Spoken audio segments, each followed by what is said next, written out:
Hey there, fellow pet parents. Today I want to share some tips on naturally reducing high liver enzymes in our furry friends.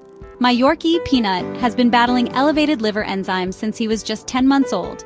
Over the years, I've discovered a few natural remedies that have helped him, and I hope they can help your pup too. First up, let's talk about milk thistle. This amazing herb is known for its liver-protecting properties. I give Peanut milk thistle seed drops every other day. It's been a game changer.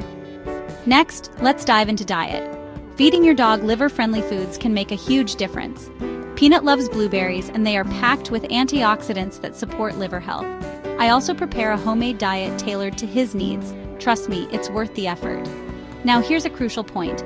Avoid unnecessary vaccinations and chemical preventatives like flea and heartworm treatments if you can. Peanut's liver damage was caused by these, and since we stopped, his liver health has improved.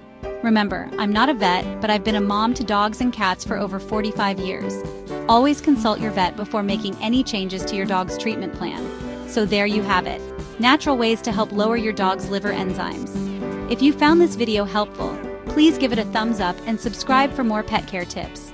Until next time, take care of those fur babies.